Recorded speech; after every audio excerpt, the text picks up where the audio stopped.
আলহামদুলিল্লাহ, সমস্ত প্রশংসা মহান আল্লাহ পাকের দরবারে এবং লাখ কোটি দুরূদ ও সালাম আমাদের বিশ্বনবীর প্রতি। আজকে এই মহতী জলসা যেই মসজিদকে কেন্দ্র করে, সেই মসজিদ সশরীরে আমাদের মাঝখানে আজকে নাই।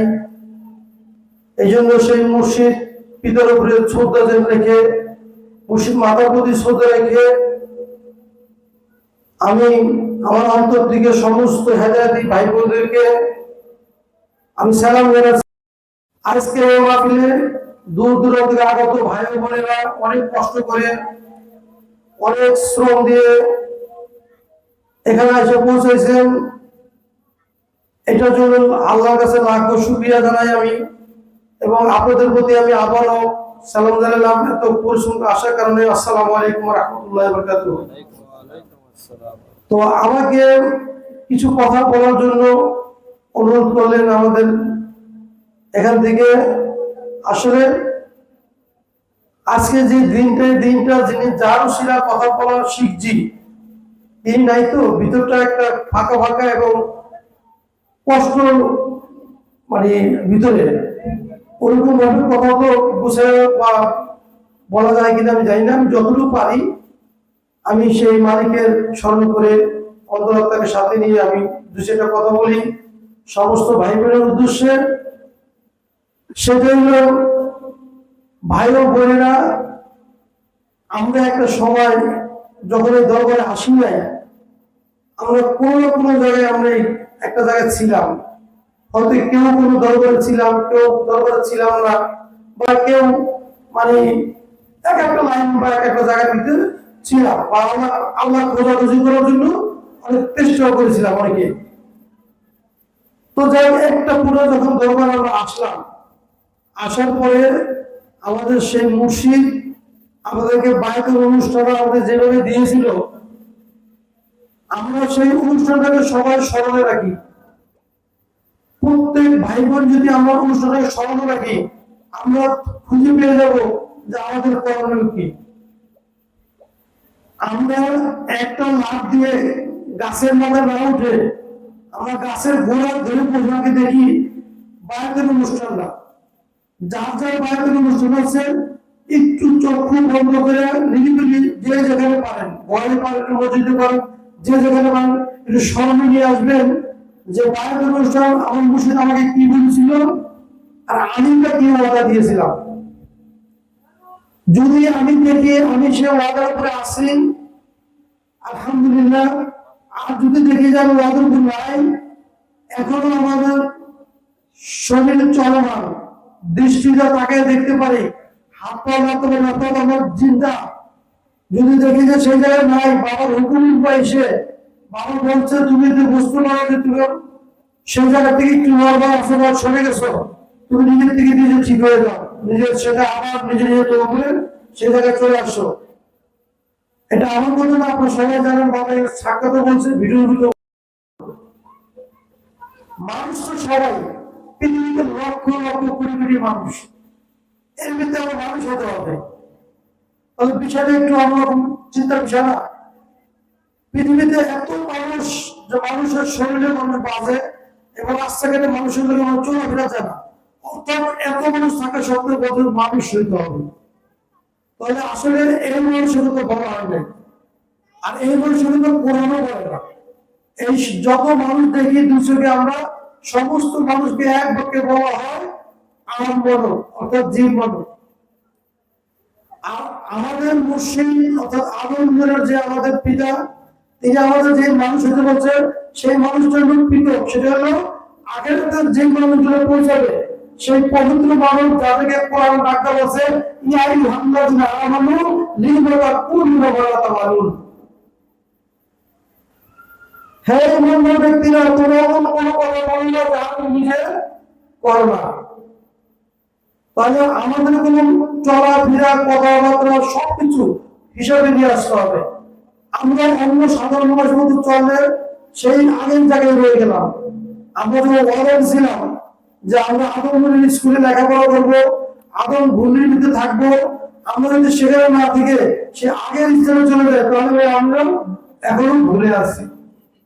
আর যদি আনন্দ কেউ করে না, কারণ আমার ভাই বোনরা সবাই সচেতন, তারপরেও আমি বড় ভাইদের বড় হিসেবে দেখেন বা আপনাদের কর্মী হিসেবে দেখেন বা ছোট ভাই হিসেবে দেখেন, আমি এই কথা আমার উদ্দেশ্য হলো যে বায়োলজি স্মরণ করলে আমরা সব খুঁজে পাবো আমি কি বলছিলাম, মুর্শিদ কি বলছিল। বাস আমাকে যা ছাড়তে বলছে তা ছেড়ে দিব, যাগুলো করতে বলছিল তা আমরা করবো।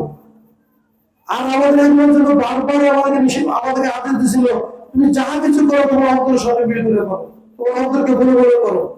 যখনই অন্তরকে বলে করো না তখনই তুমি সেই জীবের কর্মে করলো, জীবে চলে গেল। এটা যেন না হয়, তুমি সমস্ত কাজ তোমার অন্তর থেকে বলে তুমি কাজগুলো করে যাও, তোমার আল্লাহ তোমার সাথে আছে, তুমি আজও কালো তুমি একদিন জয় হইবা। কোরআন বলছে যদি তোমরা মন হও তাহলে তোমরা একদিন জয় হইবা।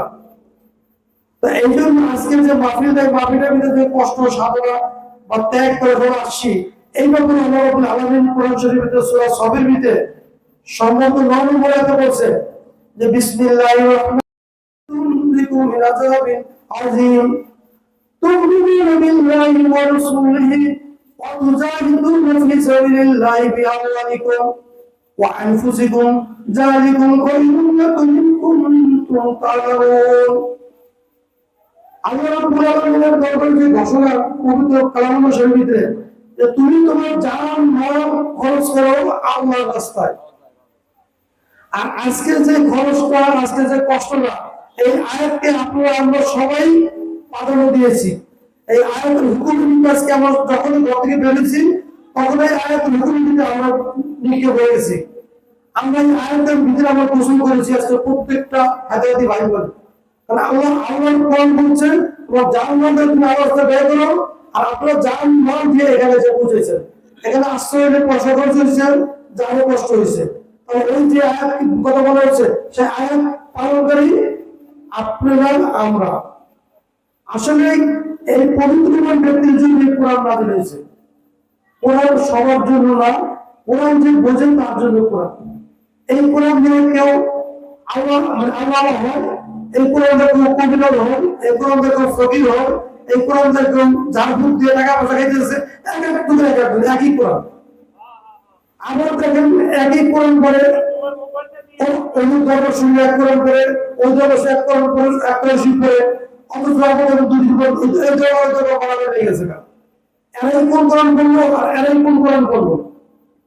তার মানে কোরআন সবার জন্য না, কোরআন হলো ইমানদারের জন্য, কোরআন হলো সাদিক ব্যক্তির জন্য, কোরআন হলো মুমিনের জন্য, যেটা আমাদের আদমুল মুর্শিদ দিয়ে গেছে। আদমুল মুর্শিদ আমাদেরকে ভাইয়া বলে দিছে যে যদি মিথ্যা জন্মের কোরআন পড়া হয় এই কোরআন পড়ার কোনো লাভ নাই, কোনো কাজে আসবে না, কারণ জবানই মিথ্যা। তাহলে কি পবিত্র জবান দিয়ে কোরআন পড়তে বলছে। আর এই পবিত্র কোরআন তারাই দেয় যারা সেই কোরআনে হেদায়েত দিতে আয়েশা ওয়াদা করে নিজেকে পবিত্র করে, তারাই পবিত্র। এছাড়া যারা মোটামুটি পবিত্র হয়, যারা অনেক অনেক দিক থেকে অনেক কিছু বোঝায় আমি পবিত্র ভাই, এগুলো আসলে পবিত্র না। মূল পবিত্র হইল সেই পবিত্র যে পবিত্র বাবার কাছে ওয়াদা দিয়েছিলাম আজকের থেকে মিথ্যা বলিব না, চুরি করিব না, খারাপ কর্ম করবো না, কোরআন নিষেধাজ্ঞা একটা কাজ করবো, কোরআন যা নিষেধ করছে সম্পূর্ণ কাজগুলো মেনে চলবো, কোরআন যা আদেশ করছে এই কাজগুলো আমরা পালন করবো। একবার সিম্পল। আমরা এটাকে অনেক বড় দেখতেছি। এটা কারণ হলো যে হয়তো আমরা সেই পবিত্র স্থানে ঠিক মতো দাঁড়াইতে পারি না, হতো না। আশা করি আমরা ভাই বোন যে জায়গায় থাকি না কেন, বাংলাদেশের বা বাংলাদেশের বাইরে যে জায়গায় থাকি, আমাদের সর্বপ্রথম বাবার হেদায়েতের সেই অনুষ্ঠানটাকে স্মরণ করা আর সেটাকে মেনে মেনে চলা, আর আমাদের উপরে যে কোরআন যে আদেশ করছে আদেশগুলো মানা, কোরআন যে নিষেধ করেছে সেগুলো ছেড়ে দেওয়া। তাহলে কতটা সোজা। এখন আমরা মানতে পারে আমাদের অনেক কিছু দেখা লাগে, সহ্য করা লাগে, আবার ওগুলো করাও লাগে। যেহেতু সমাজের একটা মানে দেশের সবকিছু দিকে একটা পরিবেশে দাঁড়ায় যাবে বিষয়টা, এই জন্য আমরা যাহা কিছু করবো প্রত্যেকটা করবো আমরা অন্তরটাকে সামনে নিয়ে করবো। যদি কখনো বুঝতে পারি অন্তরটা আমার সাথে নাই, আমি কখন যদি ছেড়ে দিয়েছি, সঙ্গে সঙ্গে অন্তরটাকে আমরা ধরে অন্তরে বসে আমরা তার কাছে লজ্জিত হবো, ক্ষমা চাবো যে অন্তর কখন যদি তোমাকে আমি ছেড়ে দিয়েছিলাম, হ্যাঁ অন্তর আমি কখনো তোমাকে ভুলে গেছিলাম, আমাকে ক্ষমা করে দাও, আমার তো এরকমটা না হয়।